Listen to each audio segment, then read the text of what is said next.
Hello, everyone, and welcome to today's virtual town hall on the impact of COVID-19 to global business valuation and appraisal. Just a few housekeeping items to go through before I turn the floor over to our featured panelists today. At any time throughout this live event, you may submit any questions via your question tab within your GoToWebinar control panel box. These comments or questions will be addressed by our moderator and panelists during the designated Q&A, time permitting. This presentation is being recorded, and the link to the playback will be distributed to all attendees post-webinar. Any opinions presented today are those of the panelists and do not represent the official position of the firms the individual panelists represent or the collaborating valuation professional organization. At this time, I'd like to now welcome our featured moderator, Johnny White, Chief Executive Officer and Executive Vice President of the American Society of Appraisers. Thank you, Johnny. Thank you very much, Cynthia. I am very excited about this webinar. As you can see, we have an esteemed panelist here, and we're coming together for the profession. Our hopes are today that we can provide some tips to help you navigate through these unprecedented times. First of all, I'd like to thank the CBV Institute, GACVA, NACVA, and RICS, and my organization, the American Society of Appraisers, in agreeing to come together for the entire profession in supporting this program. Today's panelists are going to provide some guidance to you. I'm going to ask each of them to introduce themselves and provide a little information on how they are working through these times. This is going to be a great discussion, but first, I have a surprise guest, Simon Rubinson, which is the RICS Chief Economist. He's going to provide some insights before we go into discussion with the panelists. Simon? Oh, look, thank you very much, Johnny, for asking me to contribute today. And I'm going to be pretty brief. I'm going to limit my remarks on the macro sort of environment to no more than 5 to 10 minutes. I know, but the real reason everyone is here is for the subsequent panel discussion. So I'm going to keep it short. I'm also mindful that sort of bogus quantification of the impact of COVID-19 on the economy, or the global economy, I think is of little value at this point to anyone. So I'm going to try and avoid going down that route, because we can throw all sorts of numbers around, but they don't last very long. What we do know is that coronavirus is having a very large, immediate negative impact on growth. That's very clear. We're all painfully aware of that. More uncertain is what it means in terms of the medium term, and what sort of recovery is likely to take place. And there are certainly lots of advocates of that V-shaped proposition, and I certainly hope that that proves to be the case, because that obviously is the one that would get us out of this most swiftly and give us some serious momentum.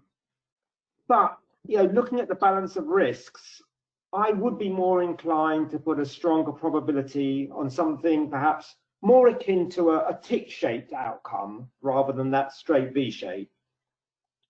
That said, there's a wide range of possible trajectories, and none of them can easily be dismissed at this stage. If I'm looking for something really positive, what most encourages me is the real sort of the rapid and the large-scale interventions that we're seeing around the world, whether it is the US, whether it is Europe, whether it is or was perhaps China as well, and Asia. We are seeing unprecedented responses from governments and central banks to try and address this challenge. That said, my sense is that these measures can only cushion the fallout. They can't eliminate some of the consequences, and some of those consequences will run into the medium term. I, for one, would not be surprised if both businesses and households, for that matter, exhibit a fair degree of caution, perhaps raising precautionary savings, even after the pandemic is contained. I'd like to believe we would all go back to where we were. I'm just not sure that's going to be the case. Now, as I said at the beginning, I'm reluctant to put a figure on the impact on the economy. I'm not sure it is terribly helpful in this very fluid environment. But if you were to ask me to give you my best guess as to when the level, and I stress the level of economic activity will return back to that seen at the very beginning of this year, I would probably, in all probability, suggest it's going to be a little while off, and that probably chimes with my view of a tick shape rather than a V shape. Let's say the back end of 2021. Now, I really hope that I'm proving to be just a little bit too pessimistic, as many economists are apt to be, but I do fear that there are some longer term consequences of what we're seeing. That said, there are going to be lots of opportunities as well, and I think we're all aware that innovation will inevitably emerge from this huge, what is really disaster for humankind. But there will be a lot of interesting opportunities, innovation, investment in technology, which will deliver some significant benefits as we look forward. So that's all I really wanted to say. I hope it's not too gloomy a start to this session. I'm sure all the other panelists will have much more positive, hopefully more positive things to say about how this will develop. But yeah, I hope you have a very good session today. Thank you for listening. Thank you very much, Simon. And I think you gave us some hopes. You know, we're talking back end of 2021, if I understood you correctly. So you have some hopes there. So let's start to get into some discussions here. So I'm first going to start with Lori, and tell us, what are you doing these days in order to, get through these times? Well, thank you, Johnny. And I would first just like to say, I firmly believe that none of us is as smart as all of us. And so this is a great time for the profession to pivot. And I thank you, Johnny, for organizing all these valuation organizations together and creating this opportunity, because it's a great way to kind of bring together, thoughts, and it's really open-ended from the standpoint of the innovation that Simon was just mentioning, that, we're smart people. We should be able to figure out a way to solve some of these issues, but we all have different perspectives. And so my perspective is going to be coming from more the small business options, fair market value. I would like to touch a little bit on standards and dates, if I could. I think date is probably one of the higher questions, if we're looking at some of the questions that we received before this webcast. And I don't think there's a magic date.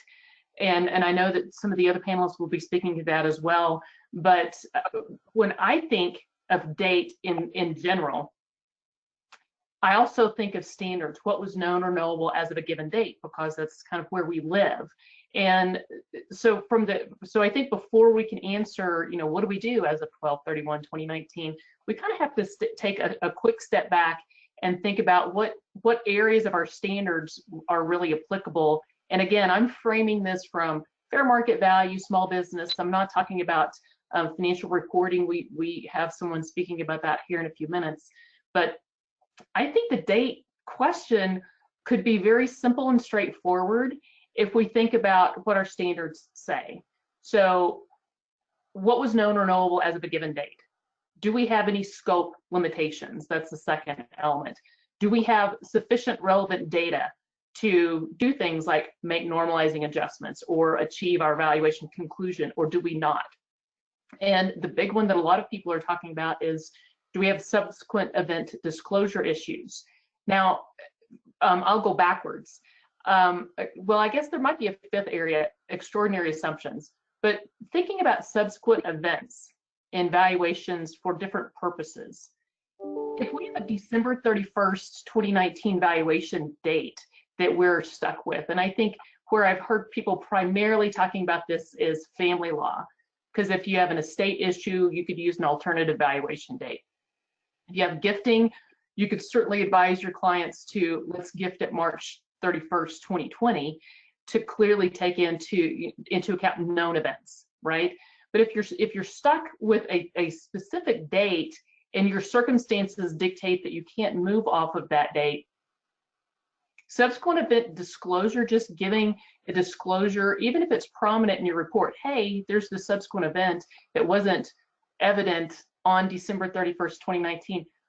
I personally, and I know that my panelists are going to speak to this as well, I personally think we're doing a disservice if we just create a number and we know that it's not valid after December 31st, 2019. Most of our standards they're fairly similar. most of our standards give us an option for subsequent event disclosure. And some of them even go so far as to say if, and SSDS1 for anybody who's a member of the AICPA, says if you have a user who's going to consider that value post valuation date, then you should do more than just disclose the subsequent event. I personally think my clients are going to pay me for a number that is useless. So why even go down the road of creating a number that I know isn't valid now? So that's one of my things that kind of sticks with me, is that sure, there's some hubris out there. Hey, that will just pay me twice to do 2 valuations, but common sense tells me I should do it right the first time. But then we have these standards that we have to stick to. Another thing that relates to the small business are options on how you value. So moving off of the date concept and standards towards how do we handle it, I'm going to say it's probably not a V, it's probably a long U with the recovery. But the options that we have in our toolbox as valuation analysts and appraisers are there. We have the asset approach, income approach, market approach to account for these very specific things. So it might be, something unusual that's not a common practice for some to move to a DCF analysis instead of a capitalization of earnings. But we have the ability to do that and model into the future, what we think might happen. None of us are smart enough. Well, we're all pretty smart, but I don't think any of us are going to be able to predict exactly when this recovery might be.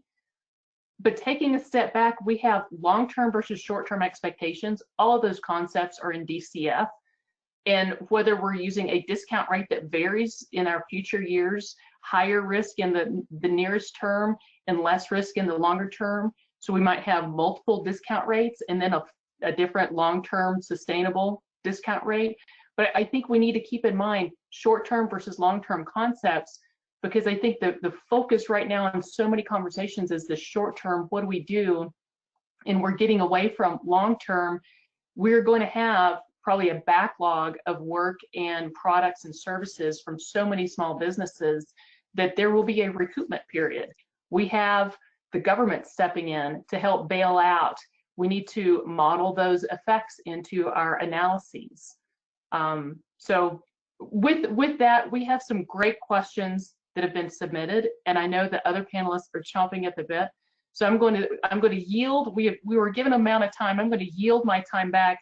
I do want to talk about a couple of other concepts, but I'll let the other panelists speak first so that I don't take up too much of the floor. Johnny? Before we go into each of the other panelists, date was a huge question. I'd love to hear from the other panelists on your opinion about the date. Well, Bill? This is Bill here. Well, I just want to say, Empire, our technical committee, we just finished taking a look at this, and I think there's a few different aspects of this. I think first is how you address it in the narrative of your report, and then another one is how you address it in your actual valuation. And I think, obviously there is gray area, some of these dates and everything, but we took a look at the timeline of events and the trends in the stock market and everything. And we felt, even though that there was some news that came out of China December 31st, if you kind of look at how the market reacted, it was premature to directly say that we're accounting for it. Now, Lori made a really good point. That doesn't mean for your client you shouldn't be taking it into consideration greatly indirectly. And then what we looked at showed that through about February 20th, it didn't really seem like there was much of a market impact.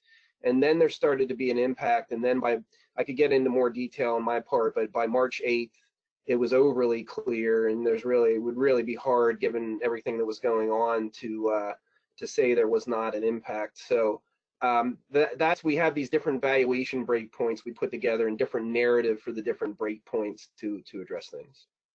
All right. Any other comments from anyone else? I think we need to be a little bit grateful. I spend my life doing more fair value work, and fortunately by this time most of the audits were done, whereas a little later I'll talk and contrast the US versus India. India fiscal years typically end March 31st. how'd you like to have to be working in that environment? All right.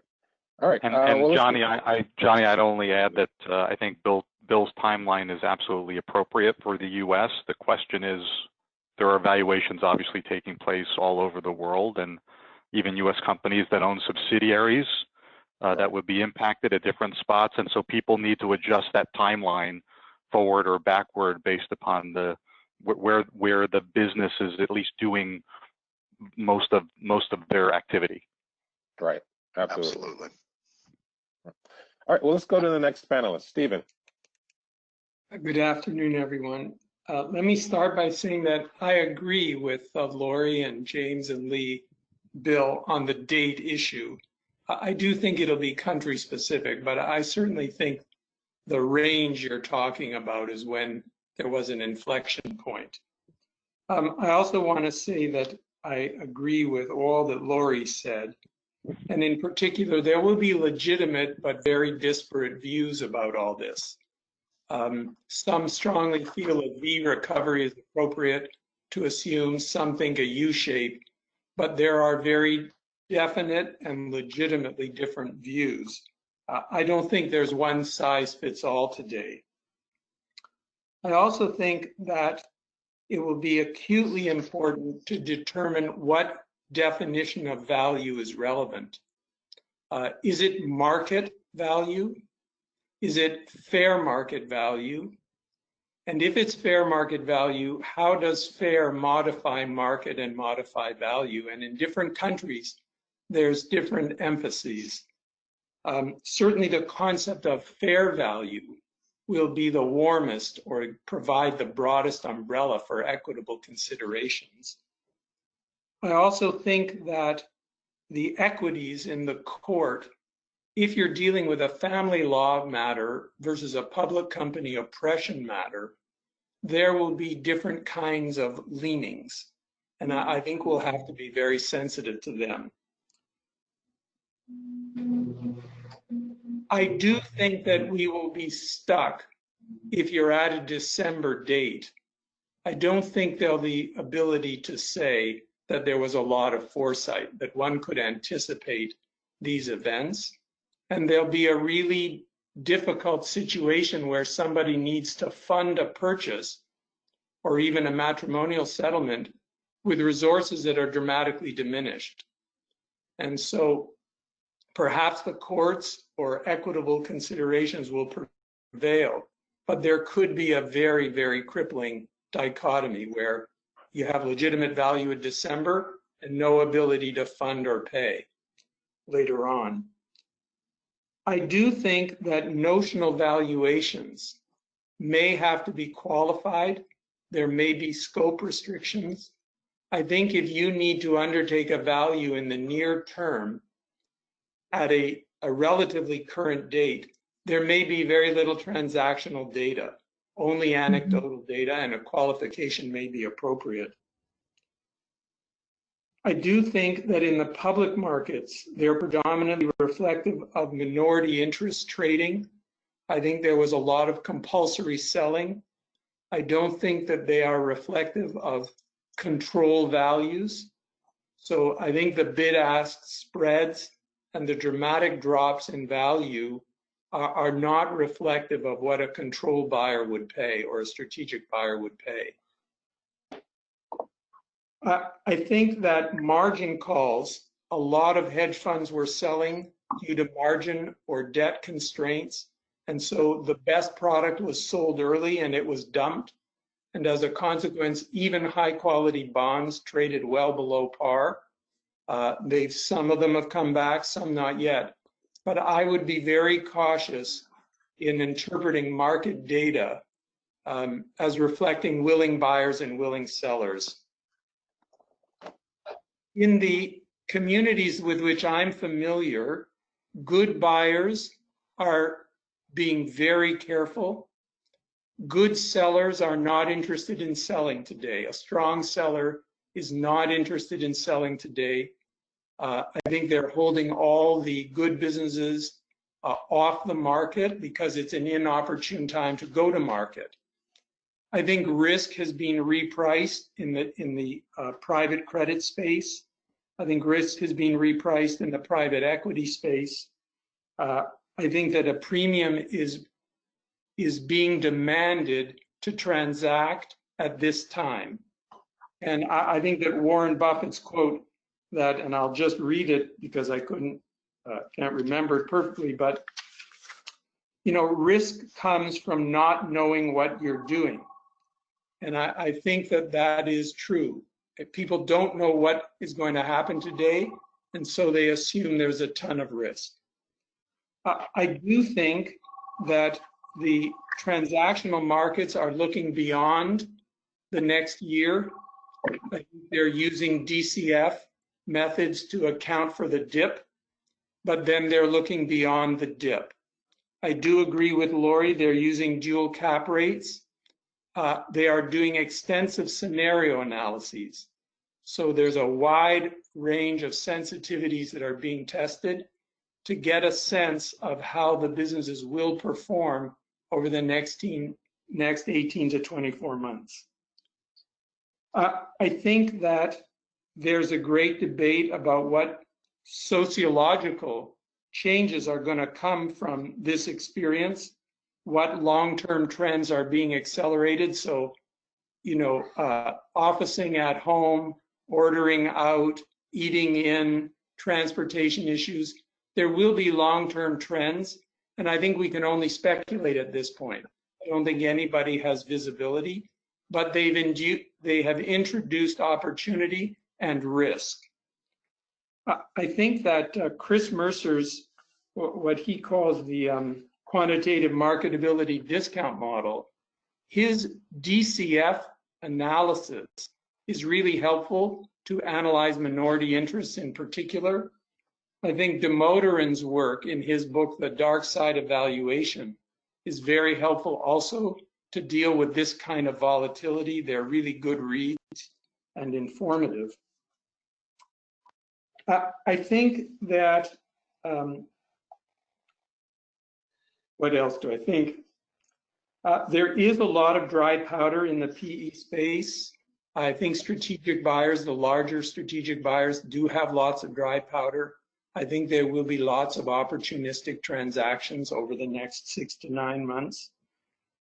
I think we have to be cautious in using hindsight, but I do think hindsight will inform the reasonableness assumptions being made at this time. I agree with Lori that it will be essential to put in the subsequent event note, and I don't know what the lawyers will decide as to on what to rely, but they need the visibility of both. I think that's critical.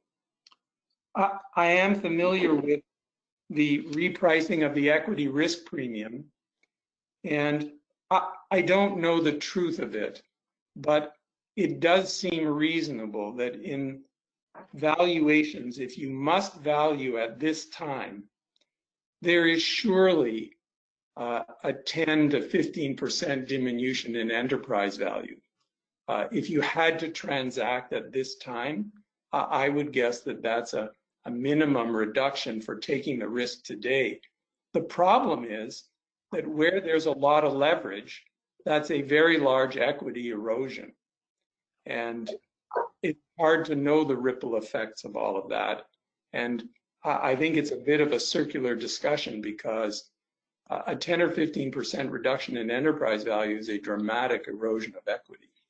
And that's why I say, I think if you assume no compulsion to act, if you assume good sellers won't sell today, I think the discount will not be so deep. Fair value or fair market value will not have such a deep erosion.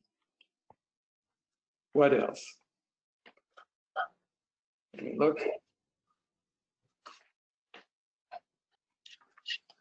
Those would be my main points, John.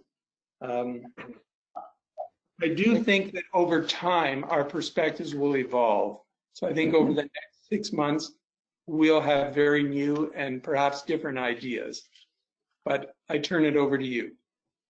Thank you, Stephen. A quick question as I'm monitoring the questions online. Someone asked, could you provide the author and the book that you quoted on Valuation and Crisis? I think, was that Mercer's book?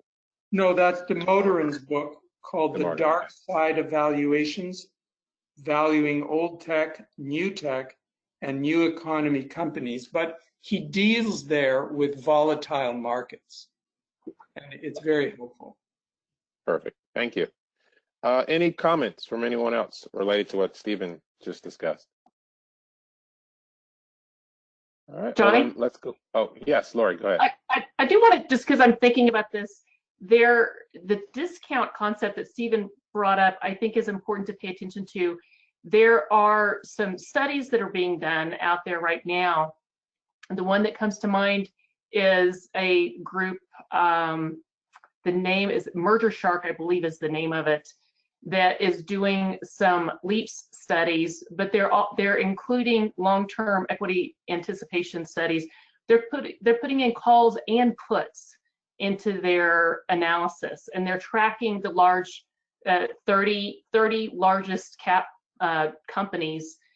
But what was interesting is looking at the disparity between their results at 6, 12, and 24 months lack of discount concepts in March as compared with what those same adjustments were in January. And if anybody's interested in that information, I'm happy to share that with them.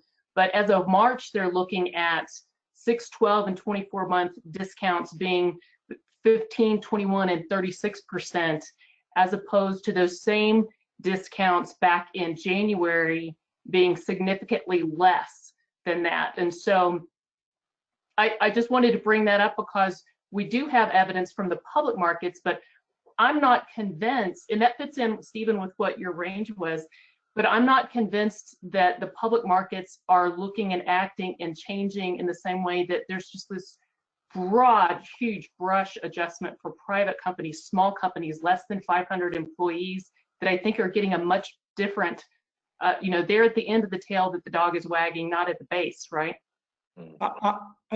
Johnny, I would add two things. One is that I think the DCF method is a much clearer way of getting at the discounts. And these broad characterizations of such high discounts come into a different perspective if you do the DCF. And secondly, a big problem with the small companies is current liquidity. Do they have the banking lines and the capacity to weather the storm?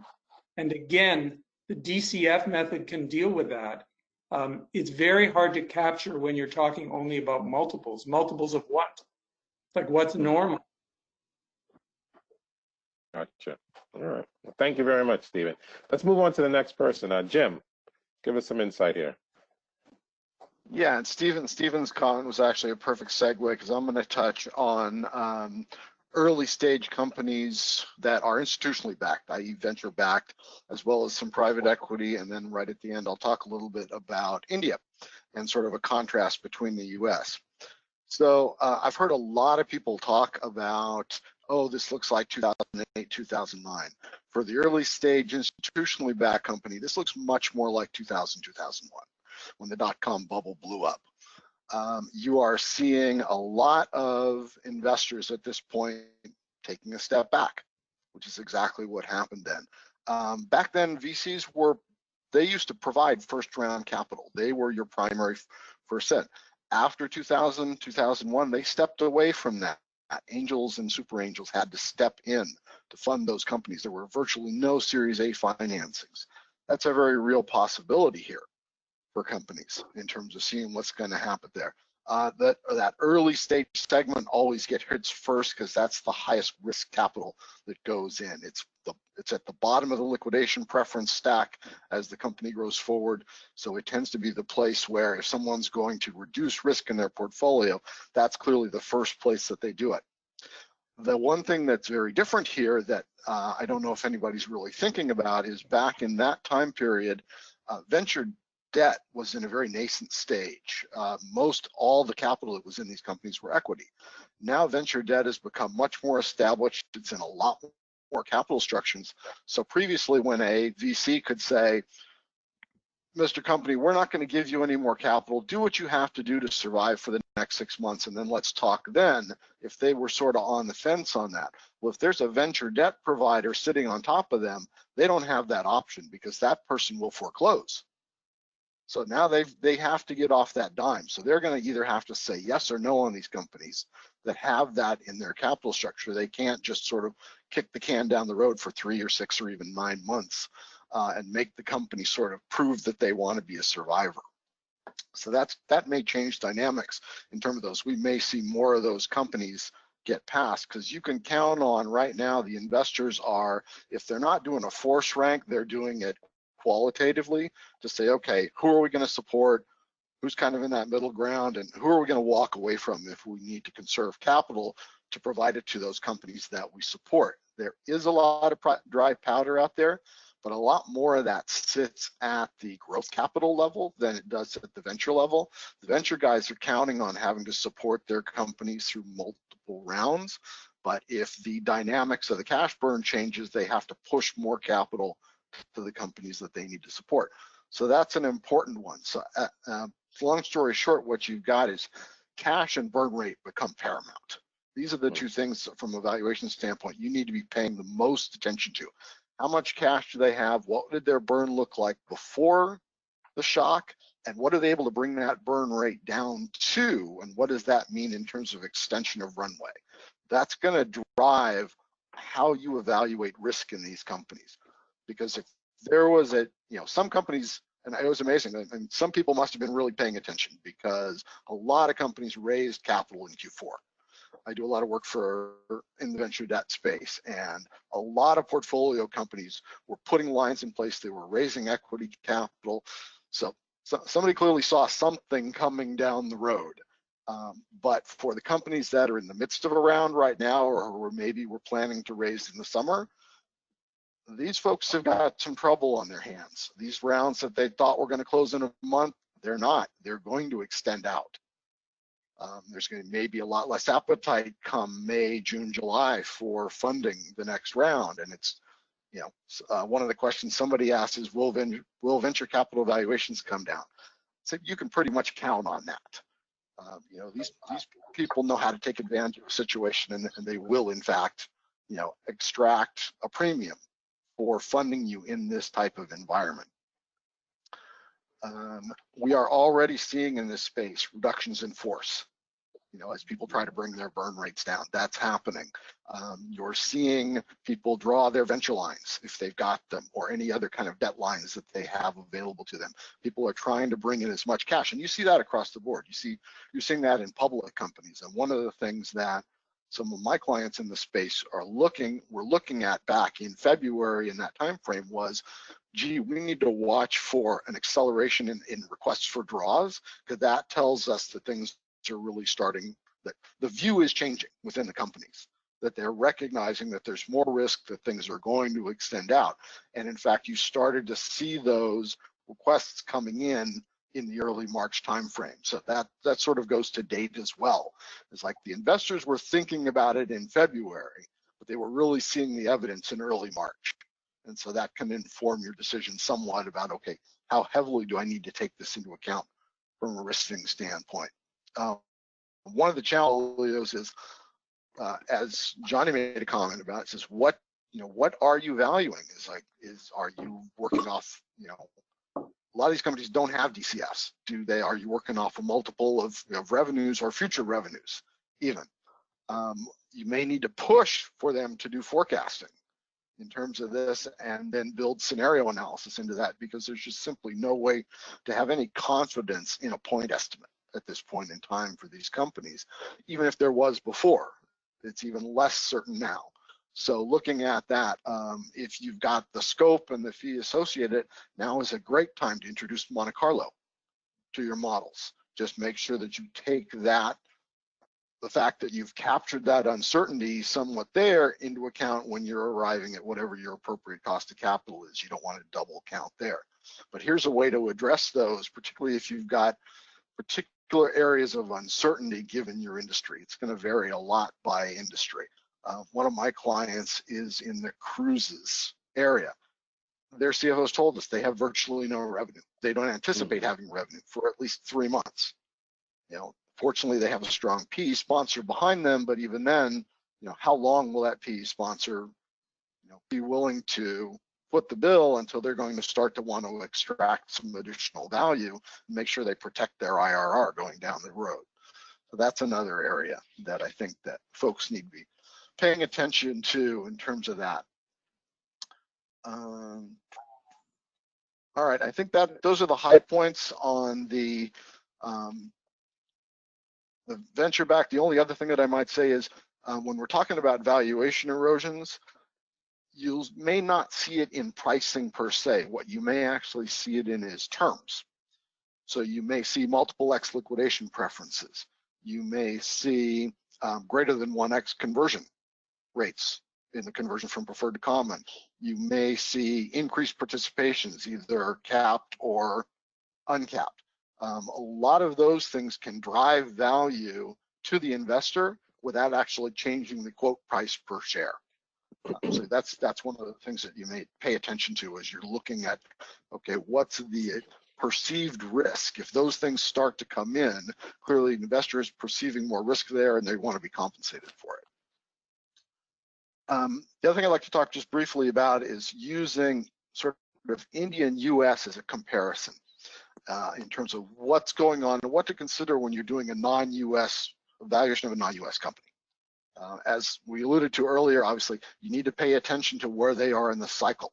India is much earlier in the COVID cycle than the US is. I think they're roughly now at about 5,000 total cases for the entire country versus where we are in the US, somewhere north of 300,000 at this point. They are roughly a sixth of what our daily new cases are, which tells you how much earlier they are in terms of that process. And that business, their valuation in India is kind of broken up into 3 segments. You've got large outsourcing firms that service, they're captives. They're captive to, the global 6 accounting firms or to a Duff & Phelps or someone like that. You've got some smaller independent outsourcing firms that will serve other valuation firms here in the US or in other countries, but they tend to be smaller in scope. And then you've got the domestic providers. Those have very different impacts in terms of the way that they are going to have to look. The domestic player there who's doing small local valuations is going to have a very different perception on how things are working than the large outsourcing firm that is primarily really focused on a US based model and timing and things like that versus the India timing in terms of model and that. So you got companies in those space, they're going to act differently. They're going to have to look at this differently. Their dates are going to be different, and they're going to respond in that way. And we need to be thinking about that as well when we're looking at businesses that are not domiciled in the US or don't have primary operations in the US. Where are they in their cycle and how are things impacting that country specifically versus what's going on in the US? Obviously the outsourcing firms that are larger are going to have better resources, et cetera.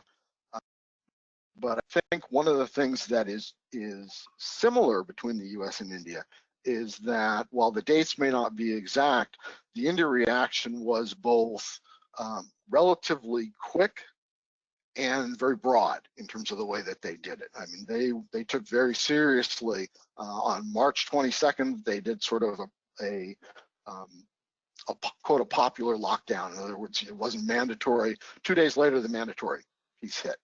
So they took it very seriously. They closed rail, they closed air, they closed all the trains.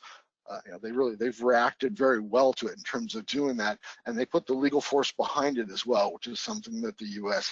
has tried to limit in terms of the way that we responded to do that. They did that for a number of reasons. The government cut the repo rate 75 basis points. Now in the U.S., we're talking about rates approaching 0. After the cut in India, that rate is still north of 4%.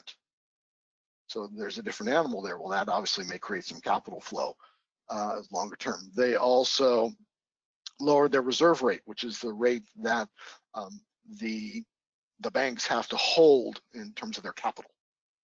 So they lowered that capital requirement. So that effectively puts more capital available to the bank to put out into the system. So they're taking similar types of actions, although not necessarily at the same scope. What they haven't done is things that really support the small business in the same way, to avoid a sort of a credit lockdown that may very well occur. And that's one of the big concerns. The government's trying to figure out how to react to that. Whereas clearly here in the US, we've got the $2 trillion bill already through. They're talking about another, I think, $250, $500 billion bill now, and speculations that I've heard it could go even, well beyond that.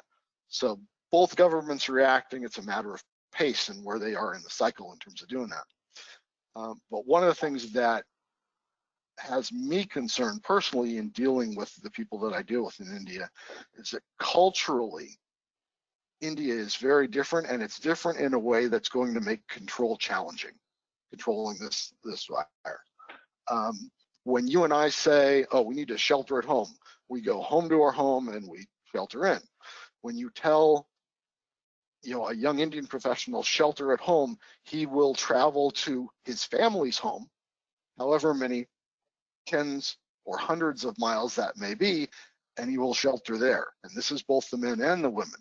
The families come much more together. That's what they consider home. So you've got a natural transfer contagion that's going to happen there. And that's why the government tried to close down transport, is to stop that from happening.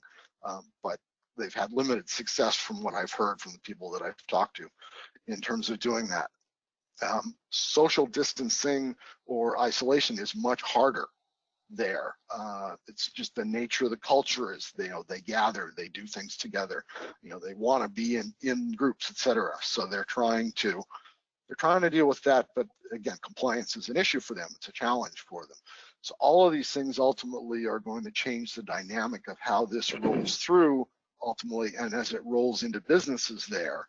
So you've got issues, in terms of, all right, how is that going to address things from a timeline? How much of this is going to be temporary versus permanent? And going back to comments that were made back as Stephen would, with regard to, okay, how far out does this thing really go? And do we have societal changes? Are there societal changes that will occur, whether it's here in the US, whether it's India, whether it's in Europe, wherever those may be, and how does that dynamic ultimately play out? And then how long will controls need to be in place? When I think about, from my valuations, okay, how am I building in my scenarios of, how long this is going to go out?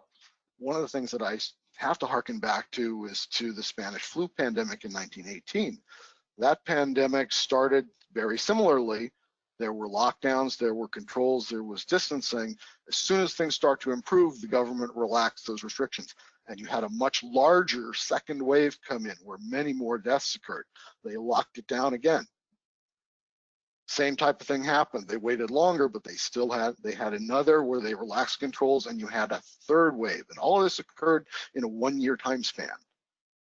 We're already hearing noises, from senior leadership about when can we reopen the economy. If we jump the gun on this, we risk running exactly that. So we've talked about the V-shaped recovery. We've talked about a U-shaped recovery. I'm looking at a W-shape. I don't believe that our leadership has the discipline to keep things in place and avoid that type of outcome. Right. Jim, I think you bring up a good point. I think we can learn a lot from history. You talk about the Spanish flu as a situation similar, but not as to the same scale, I guess, we're seeing today. It's a good point there. And also on the global front, I mean, each country is going to look at this very differently. One quick question, and I think Stephen also used this term, and some of the audience doesn't know what this is. What is dry powder? What do you say dry powder? What does that mean? Yeah, so dry powder is basically just capital that the private equity investor has available to invest.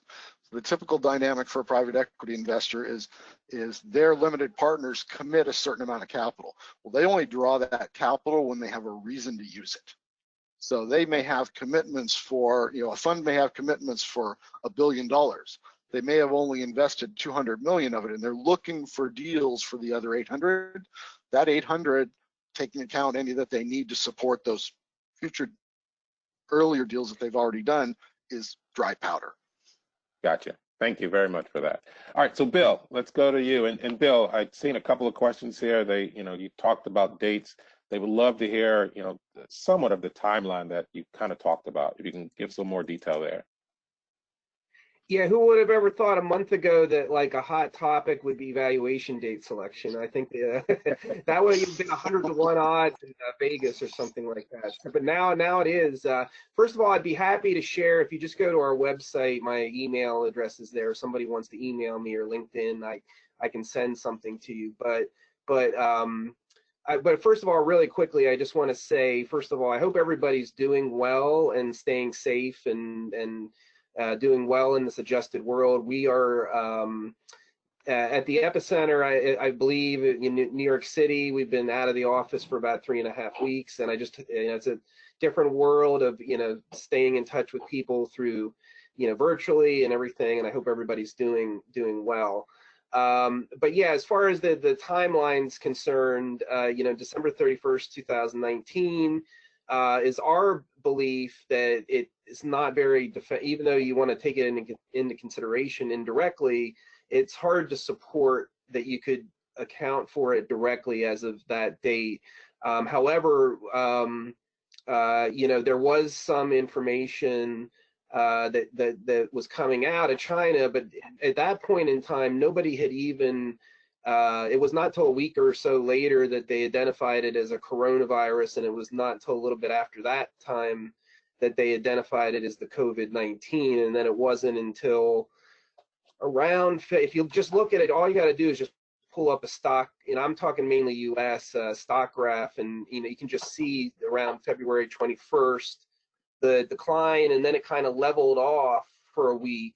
And then on March 8th, it was a Sunday, you had two things happen. You had Italy announce a countrywide lockdown. And then one thing that people don't talk about a lot is there was a massive oil price war launched that day by the Saudis and the Russians. And my math's not going to be exactly right, but maybe the price of a barrel of oil dropped by half overnight. That alone could really hurt the economy, and it was just something on top of. And then I won't, if again people want to follow, there was a lot of events between March 8th and March 11th announcing a global pandemic, additional restrictions on travel, more common man kind of thing. But I noticed then the NBA shut down on March 11th, and so that period of time is kind of hard to, like, in any way, shape, or form, not take the full effect. And the February 21st, again, talking about US to March 7th, we thought that you should take it into consideration, but not necessarily the full level, March 8th and later. And so there's a lot more. You can't cover that, in the remaining time that we have, but that's just what our thing. We have different text for each different date. So the December 31st, we actually say that we think it's generally or likely not fully knowable at that date to the public in general, just because I think if you took a survey back then, the knowledge was just not great, and then it accelerated pretty rapidly after that.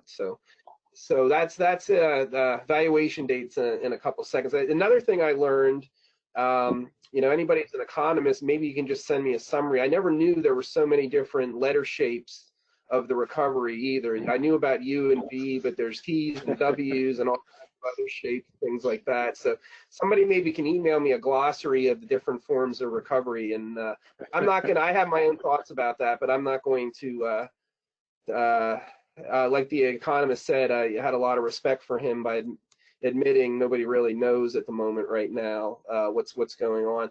But I will say there was a quote I really liked, which was, in decades, sometimes nothing happens in decades, and then sometimes, decades happen in weeks. It's like, just if you just think about what what has transpired in the last few weeks, it's hard to imagine. And we all have our playbooks we can dust off here. We can dust off the 08-09 playbook. We can dust off the .com playbook. You know, we can look at like behavioral change and September 11th and things like that.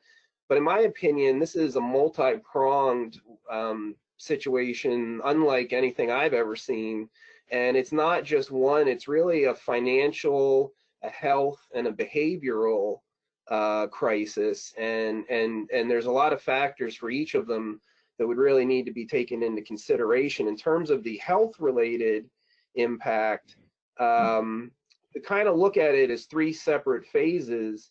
The current phase, which is we're trying to get through this and flatten the curve and you know, et cetera, all that. But then there's this second phase where we don't have a vaccine yet, but people are trying somewhat to return to normal. And not only is there a difficulty in figuring that out from a macroeconomic standpoint, but it's going to affect certain industries different than others in terms of, if you just think about, like, until there's a vaccine, how many people, I have season tickets to the Yankees, and, you know, how many people are going to, until there's a vaccine, just go back to a crowded stadium? You know, how long is it? And so there's things like that. And then there's the third, once we do have a vaccine, which everybody seems to think we will eventually, then, you know, are you going to have, what industries are going to return to normal, and what industries are there going to be a permanent change? And I believe there were some examples given of that earlier. One other example I'll give, I think about some of the retailers that I work with. There's already been this trend of, we of course know there's Amazon out there, but then, and actually that was another in our family, that Amazon Prime not being able to deliver in 2 days, that was another, you know, landmark event in the family that we never thought could happen, by the way. But, you know, retailers have had, beside Amazon, have had varied success of shifting from in-store format to curbside pickup or delivery online. And I would imagine that those trends would accelerate over what was expected before. And, you know, one other example, we were just talking about how don't want to rush back too quickly. I have someone, it's a smaller company, but they own a smaller chain of gyms, and they basically were on a webinar of somebody who owned gyms in China, and they basically explained they went back to work, and then not long after that, there was another outbreak locally, and they had to shut everything down again. So even when we get to this point where we think there's semi-normalcy, there may be more underlying risk possibly than we're thinking about.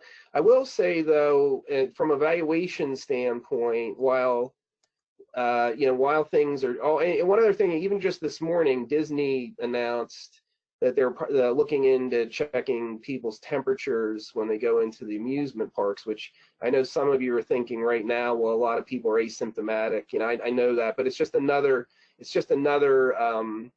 sign of maybe how, if you've ever been to Disney, the lines can get really long there too. So it's just another sign of how things may change, and it's really going to vary from industry to industry in terms of how you might account for that. Could spend a lot more time talking about that. Everybody right now is an armchair economist or health expert. A lot of opinions out there how that's all going to work. But what I would say is, from I'm just going to cover a few basics of valuation. Some people have thought about some of these things, you know, so we can sort of just reconfirm, you know, what you're thinking about. But in terms of 2008, 2009, a few of the things that, and these are kind of basic things that we had to deal with, is one is, you know, if you're doing a company valuation, your WACC rate, your discount rate, you know, if you're doing a weighted average cost of capital, if you don't make any other adjustments, you may actually surprisingly get a lower discount rate than you would otherwise, because there's certain things like you think about, if your equity value drops, then assuming your debt doesn't drop as much, your debt to total capital ratios go up, your risk-free rate is abnormally low currently, things like that. So there's a lot of ways you can, I mean, the overarching, I think, theme is whatever you have going on there, you know, generally speaking, your WACC rate shouldn't decrease because of this, because there's less risk, and in many cases it might increase depending on the circumstances and everything. So you can look at things more like long-term debt to total capital ratios, not things at a current moment. We could probably spend a whole separate webinar on ERP and risk-free rates and normalizing and not normalizing, but some kind of adjustment to the equity rate could be, you know, whether you do it in the ERP or you do it in the company-specific risk or you do it in, you know, the risk-free rate or whatever. You may need to just, you know, or looking at like other methods of estimating a discount rate that look at financial characteristics of a company. So that's one thing, you know, and just it's very basic, but you know, if you just kind of do things exactly the same as you did before, you have to figure out how you're going to adjust your WACC rate to get to something that makes sense for the valuation that you're doing. You know, also debt rates. I don't know about everybody on the panel and listening in, but my experience when I deal with the groups, that usually a different group where we're valuing instruments and things like that, there's typically less flexibility in making adjustments that aren't current market rates. I'm not talking about the WACC rate, I'm talking about your valuing like debt, or maybe your some other kind of calculation. It's not really a company valuation.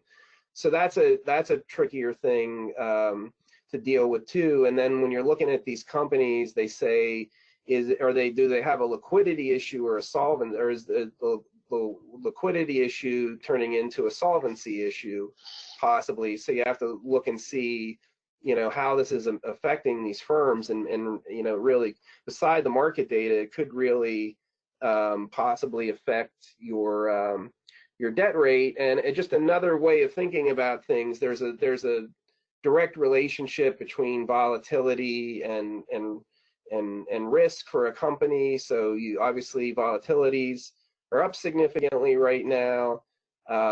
Most of the volatility, there are exceptions, but a lot of the volatilities we calculated for short-term options, and cost of capital is a long-term, very long-term estimate.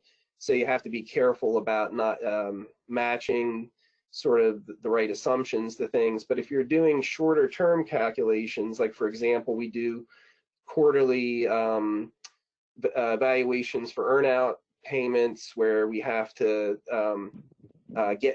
actually estimate a company discount rate, and then we have to look at a volatility rate, and we have to look at a debt rate and all of that for payment. And you know, we do have differences looking at very, like say a 3 or 6 month versus a 5 year, you know, to account for, you know, you would think a 5 year period would be less risky than the next 3 months or 6 months or something like that. So that's another thing.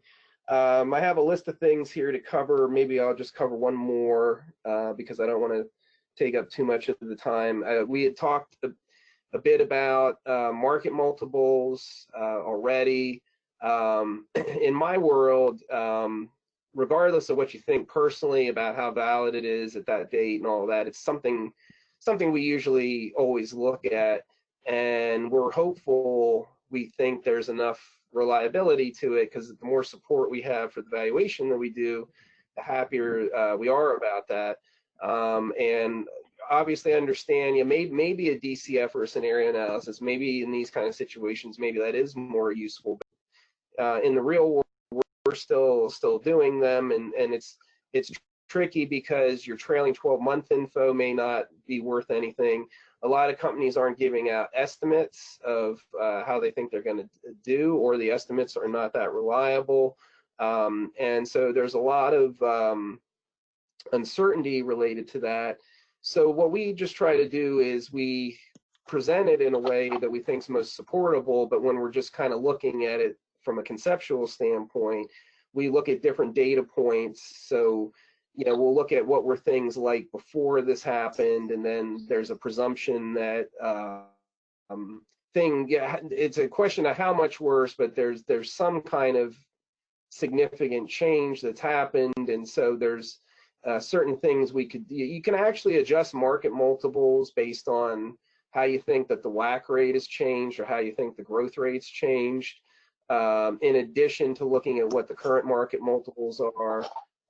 You know, if we do a higher control premium than we did before, we might compare that value to the value before all this happened to make sure, you know, maybe certain situations, maybe we'd try to look at instead of just a trailing 12-month multiple, maybe we would try to look at a 3-year multiple, things like that. So there are, that's just an example of a few things, you know, that we might, we'd obviously need to look at current multiples, but to try to like do some additional analysis and thought behind where we're coming out. So that is, if we have more time, there's a lot more we could get into, but that's what I have for now. Well, thank you, Bill. And you're right, this webinar can go on for 3 hours because there's just so many things that we can talk about. Last but not least, Lee, give us some insight from your perspective. Thanks, Johnny. I think my focus today will be on the matter of financial reporting and valuations in the context of financial reporting. So I'd like to preface all of my remarks with please do not kill the messenger on any of this.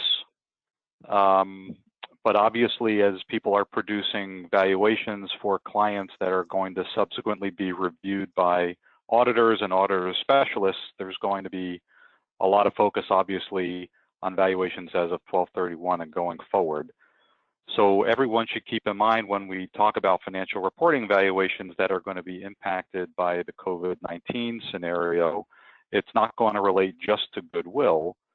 It would also relate to indefinite lived intangible assets, and there are separate impairment tests for those. Long-lived intangible assets, which have a different definition of impairment. I mentioned goodwill. I think everybody's probably most familiar with those, as well as things like equity method investments. You know, going back to the Great Recession of 2009, there were two very different desires on the parts of our clients. One was to try to preserve the assets on the balance sheet, and the other one was try to wipe away everything and throw all the impairment into to clean up the balance sheets. And so in times like this, documentation and rationality are going to be at a premium because the valuations that are produced and ultimately need to be accepted by the auditors, they need to be credible.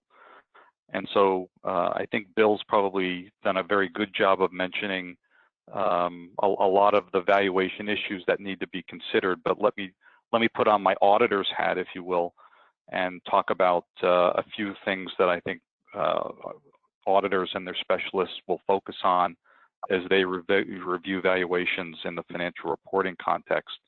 So the first one's forecasts. I think we've all talked about the fact that these times are extremely uncertain. Companies don't know what the future holds. And so, oh my goodness, how are they going to actually put together forecasts for us to be able to do a DCF? And I will tell you that one scenario probably is just not sufficient. And so we really need to encourage our clients or do ourselves multiple scenarios, probably following along with all the letter-shaped recoveries that we've been talking about. I've heard 3 of them mentioned so far. So the V-shaped, the W-shaped, which is the second wave. There could even be an extended W-shape, which is a third wave. The U-shape, which is the longer recovery, but there's also an L-shape. And the L-shape is sort of a flattening and a much longer term recovery. And to the extent that we can create forecasts along each one of these scenarios, I think not only does it serve our clients well so they understand what their future capital needs could be, but it would be helpful to probability weight each one of these scenarios in order to come up with an expected value evaluation for the DCF. And to the extent that the company has multiple divisions, we might find ourselves creating different probabilities for each one of these scenarios, or if the company is operating in multiple sectors or segments, multiple industries, we may find probabilities changing based upon what sector they're operating in for that subsidiary. So I think that, again, is something to think about, creating more scenarios rather than less, or just risk adjusting a single scenario. Most importantly, the valuation needs to be reconciled to market capitalization. As if we're going to use market cap as our aiming point in normal times, I'm afraid we need to use market cap as our aiming point in uncertain times as well. I think there is a general recognition that enterprise value is going to be less volatile than equity value. So in times like this, again, pulling out the 2008-2009 playbook, I think there will be a general recognition that control premiums would be higher during times like this, because the equity values are going to be much more emotional during these uncertain market times. But at the end of the day, if you're going to use a significantly greater than typical control premium, that needs to be explained as well. We can't just accept it on its face. The points need to be articulated as to why the control premium is bigger during these times rather than typical times. And just a few potential explanations could be synergies, which are also very typical when explaining the control premium, but also reducing the risk in capital structure. If you're going to take controlling interest in a company, you would have more transparency to all the information that the market may not have visibility into. And so, again, I think more documentation, more rationale, more explanation is going to be very, very important as we work through these valuations. Finally, I think, as Bill mentioned, if we're going to be looking at a market approach and using backward-looking earnings or latest 12 months earnings, not going to be very helpful during times like this. I think forward-looking market multiples and forward-looking cash flows are going to be much more important. Again, we don't want to create a situation where we are increasing the gap between market cap and our enterprise value calculations. So again, needing to reconcile all those things is going to be very, very important. I would suggest, if possible, you shouldn't use one of these approaches alone. Certainly a DCF, in my mind right now, is probably the primary approach, and you could back into what that might mean to a forecasted cash flow multiple as a reconciling item. I don't think anything like an income cap approach or a backward-looking market multiple approach will serve us well if we're doing that all by itself. And then finally, I think, as Bill mentioned, risk adjusting the inputs, or adjusting the inputs, I should say, into the weighted average cost of capital, whether it's recognizing that today all of a sudden we're going to be increasing equity risk premiums, whether we have an alpha that should be considered because we're, again, just trying to risk adjust the forecast. I think that's something that should be considered. I know my firm is probably not a big fan of using long-term average rates. We're much more in favor of spot rates. I know different firms have different views on that. And so again, I think just being more thoughtful, producing more documentation, more scenarios in these really uncertain times will probably serve our valuation professionals very well, and it will give the auditors the opportunity to do their own shadow analyses, because at the end of the day, what is very typical is, unless our shadow analysis produces a comparable result to what is being produced by the third party, we're going to start asking for a lot more questions and a lot more documentation. So please keep that in mind as you're producing valuations for your clients for financial reporting purposes. And Johnny, I can probably stop there. Yep. Yeah, I was great. I think what you provided was perfect. So I want to take this time now to kind of go through some of these questions that we're receiving. And one here, we talked about DCFs. So the question is, I assume that the DCFs will have to factor in government level of support and repayment requirements, if any. Will the longer term impact on the taxes to pay for all the government support need to be factored in? So who wants to take that question there? Talk about the government, you know, they're spending billions of dollars here. So we're going to have to take this into consideration. I can offer my suggestion, which is uncertain as the next year is. Projecting future tax rates and tax law changes is even that much more uncertain, even given the fact that we've got an election coming up and we don't know which administration is going to be taking over in 2020. So my personal view is we should use current tax rates, and happy to hear debate on that, but I wouldn't know what to guess. So it's going to be an entirely political, not even economic, but political conversation as to what happens to tax rates going forward. So I would suggest using today's spot rates going forward. I don't disagree with that, but I also think we have to take it from the perspective of what are we looking at the company level, and are they participating in some of these forgivable loans? Are they under 500 employees? Are the loans actually going to be forgiven?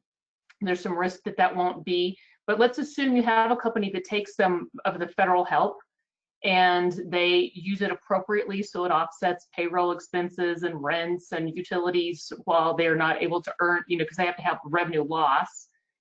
But I think it's a wash, and what that really represents in our DCF analysis is a tax shield, because they lost the revenue, so they get the money, so they can pay the employees, and then they get the write-off. They don't have to pay the money back. But it's really the tax shield of the write-off, right? At the end of the day. So I think we have to be careful to think about what the government help is, and is it the PPP, the payroll protection program, or is it something else that is aiding into that analysis? And I agree from trying to forecast what the actual tax rate is. That's a whole different ball of wax. But I think initially, my thought is that the aid from the government, as long as it's forgivable, does really just represent the tax savings that they get on the write-off of those expenses that otherwise they would not have incurred because they're shuttering down. So they're pulling the employees back. Here, let me pay you. But really the net benefit or the effect to the business is a tax shield. Any other comments from anyone? Yeah, we would normally, I think I misunderstood a little bit what the question was, but yeah, I would agree that if we're talking about that can be modeled in your DCF in terms of what the impact would be. And I do agree that I think there are going to be some businesses that maybe certain industries that weren't hit as hard as others that maybe aren't doing as poorly, and maybe the risk with getting this additional assistance, on a net basis, there might not be that much more risk. So I think on top of the taxes, depending on the industry you're looking at, you would want to assess what kind of assistance and support they're getting when you're assessing risk. All right. So next question. It's an interesting question here. You're thinking about it from a valuer's standpoint. So the question is, I'm hearing that valuation will need to be doing more analysts when we normally would. Doing different scenarios. Do the panels expect fees for doing valuations to increase? So do you think you're going to be charging a little bit more? Lori, what do you think? I think that's a great question, and it's funny, I was just having a conversation with some of my colleagues earlier today about that very topic, and one of the concepts that we brought up was, sure, we might be doing more work, but if we think about from the client's perspective and their budget, they're going to be pinching corners where they can, and they're probably not going to be willing to pay more money just because it's more work. They're kind of like, hey, you're the professional, this is your job, this is what you need to do. So our resolution was, we're going to look more towards the client to give us more real-time data and evidence of these claimed losses. If we're going to, just call COVID-19 the scapegoat for all losses, right?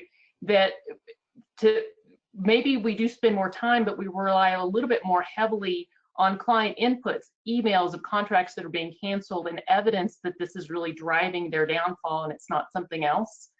But the whole fee concept was, we were kind of across the board. Some people are saying, hey, this is great because we get to do twice the work. One that's under the the fairy tale world that we didn't know about this, which we didn't.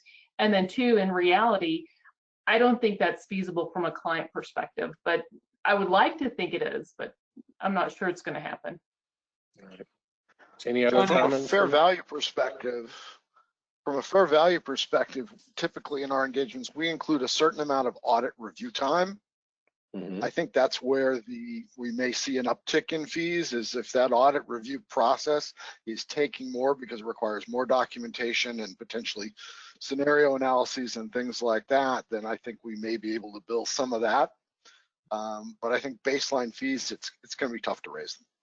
All right, and Stephen? Two things. One is, I think a great deal more time will be required to help mid-market companies do the scenario analysis that Lee spoke of. Most of them don't have the capacity or the objectivity or even the analytical skills to do a good job of what Lee outlined.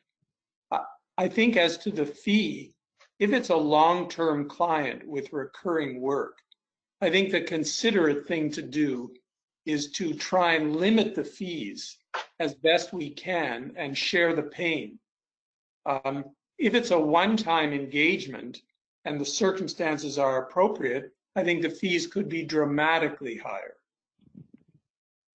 Gotcha. And Lee, I have a question specifically for you. In your presentation, you talked about premiums. So the question is, why would control premiums likely be higher now? So control premium from the perspective of explaining a lower market cap compared to perhaps a discounted cash flow indication of value. And so if I got using the scenario analysis, I'll just make some numbers up, $1 billion of expected value from DCFs, but my market cap when you grossed it up to enterprise value might only be 600 million. Based upon a trading value from that particular day, you would need a pretty big control premium to explain it. So that really is sort of the residual gap explanation between the indication of valuation approaches used by the professionals versus the market cap reconciliation that's required to what the market says the company was worth on that particular day. Johnny, I would just add, I agree with Lee, but I think strategic buyers will look well past the COVID experience, and we shouldn't lose sight of that. They'll have a much longer term view, and hence there'll be a dramatically greater control premium over a depressed market price. Gotcha. Very good. Any other comments? Just to qualify that my comments are sort of in that financial reporting context, Johnny. So that we live in our own little bubble around what's required for financial reporting. The market realities, I think, as Stephen suggested, are probably similar, but couch a slightly different context. Right.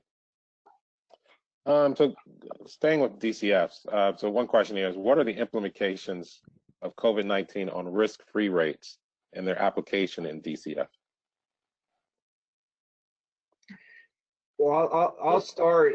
If you look at good old pricing charts again, you can look and see that maybe depends on what period of time you looked at last year, later in the year, but that the 20-year may have been something like 1 3/4 to 2 1/4, something like that. And then I haven't looked at it in the last few business days, but when we put together a technical committee memo, they were more at like 1.0%, which is obviously very low.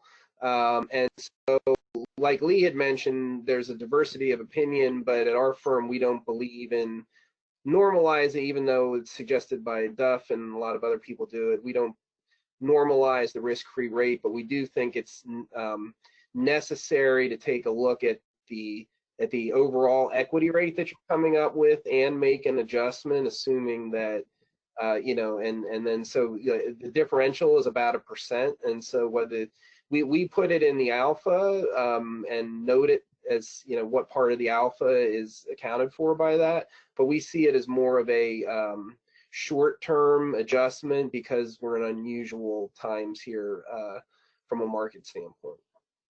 Gotcha. Any additional comments to that? Only that using a dual cap rate may be one way to deal with this problem, is that the risk in the near term will be different than in the long term. Right. So this next question is very interesting. So we've talked about all the challenges, but what are the opportunities during this time in this environment? Anybody seeing any opportunities? The private credit market is licking its chops at the opportunity to lend into this environment, because the banks will have high graded, so there'll be a tremendous opportunity in the private debt space. I think buyers with cash have the ability to buy really well, but the antidote is that good sellers don't want to sell. Spreads in the secondary market have widened dramatically. So if you're willing to buy a secondary today, you can probably buy at, if secondary spreads were in the range of 5 to 8%, they probably now widen to 8 to 12, 8 to 13, 14. So there's lots of opportunity. The question is there good product to be had? I'll just add to that. I think it's clear that there are going to be certain winners and losers in sectors. You know, just thinking about distance doctoring or media companies or gaming companies. There's probably going to be a lot more things happening online. I think it's going to take a much longer time for airlines and hotels and travel and cruise lines to return. And so maybe just stating the obvious, I think there are going to be clear winners and losers from a sector perspective, but there are also going to be things that happen that none of us are thinking about already, and anticipating how social norms are going to change, I think could create significant opportunity for investment. Right. You're absolutely right. There are definitely going to be some winners and losers. Lori, did you? I was just going to say, from a valuation perspective, you know, the toolkit that we all bring to the table, I think there's huge opportunities because just like Lee was mentioning, you know, you've got these companies, we're going to have winners and losers, and the losers are going to probably want to stay in business somehow. And so there's a lot of consulting opportunities. I think NACPA is starting this financial triage kind of, you know, series of webinars to help practitioners kind of look at that perspective. Not selling anything for NACPA here, but I think that moniker, financial triage, is an opportunity that a lot of consultants and financial experts can walk into and be able to quickly help companies and clients pick up where, you know, they're missing some of that higher level of skill or ability and bandwidth to think about other things besides how are they going to pay their employees. Right. So we're coming up to the end of this webinar. It's a great time here, great discussion. Got to some questions here. We weren't able to answer all the questions, but I hope during discussions we were able to answer some of those points that people brought up. I want to give you each an opportunity to provide a take-home message. So let's first start with Lee. Wow, I think I've lived through, this will be my fourth or fifth financial or economic disaster over the course of my career, going back to the crash of '87, and each one feels frightening every single time you go through it. And maybe it's just a message of hope, Johnny, that I think Lori said it very well. There are lots of smart people out there. You've got governments and scientists who are going to solve these problems. It's going to take a little while. But I would say once we get over the short-term pain, I think that the world will return to normal. The question is when, but things will go back to normal. And my hope, my true hope, is that we will be much more ready for the next time something like this happens. And that's probably the message of hope that I take away, is I hope we find ourselves in a much better position the next time something like this comes around, and maybe to do so on a globally cooperative basis. And maybe that's another silver lining in all of this as well, is that we find ourselves much more of a global community as a result of this. Thank you. Bill? That's a great, I'm going to steal some of your thoughts, Lee. That's a great way to kind of end things out. I, by nature, am pretty optimistic, and this case, long term is no different. Just a few things I personally feel in terms of the eventual recovery is that if you compare to past crises, including 08-09, the amount of stimulus both on the Fed side and on the fiscal side being pumped in is really unprecedented in terms of the credit markets, in terms of the Fed's buying and the interest rates, and in terms of, I don't recall a situation before. I thought the whole PPP thing was a brilliant idea of trying to keep businesses together in the short term and all that. And, I think that one other point I've noticed that some people make about this is, this is the reason why this has happened is not because there was a fundamentally wrong thing with our economy. Like there wasn't a .com bubble, there wasn't a housing bubble, there wasn't these insanely poorly placed and termed mortgage-backed securities and all that. This is basically putting an off switch on our economy, and hopefully there's been some encouraging signs recently.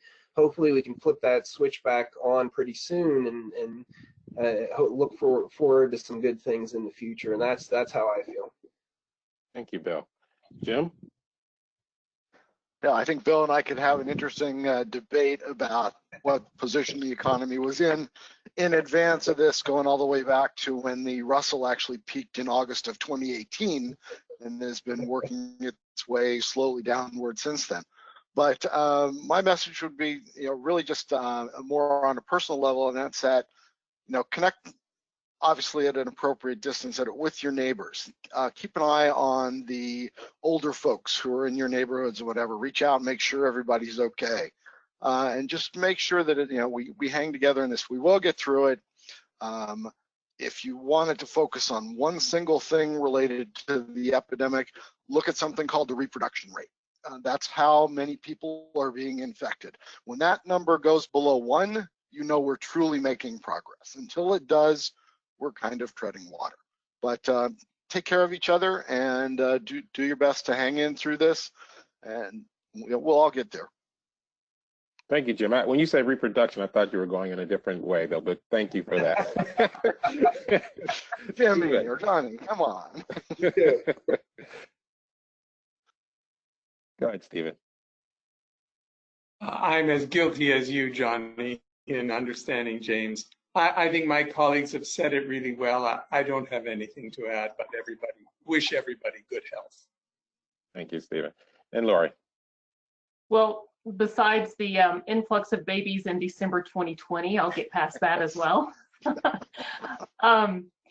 I think you brought up a great point, and this is something that I think I saw a couple of questions about this, and that this is the damage or harm to a lot of companies is really government caused from the standpoint of the stay at home and close your businesses down, and not an economic issue. And so we need to kind of keep that kind of in the back of our minds, and also make sure that we're not from a professional standpoint, not overstepping the boundaries of confusing short-term changes and then a recovery with long-term expected growth. We're going to be recovering back to where we were for a while.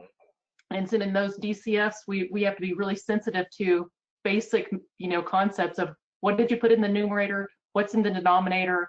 Yes, we could argue all day long about is it a spot rate or whatever, but big picture, does it make sense? Is there some sanity in what we're doing at the end of the day? No, we can't tell exactly what's going to happen. We're doing the best we can. All of us belong to great organizations that are providing us with resources. I know NACBA has a COVID dedicated page. ASA has a COVID dedicated page. So look to those professional resources. They're changing timely and as quickly as the organizations can keep up with it. But as a community, professional community, we're all here to help support each other, and that gives me hope personally. Absolutely, Lori. And I want to thank all of you for taking the time to be on this webinar.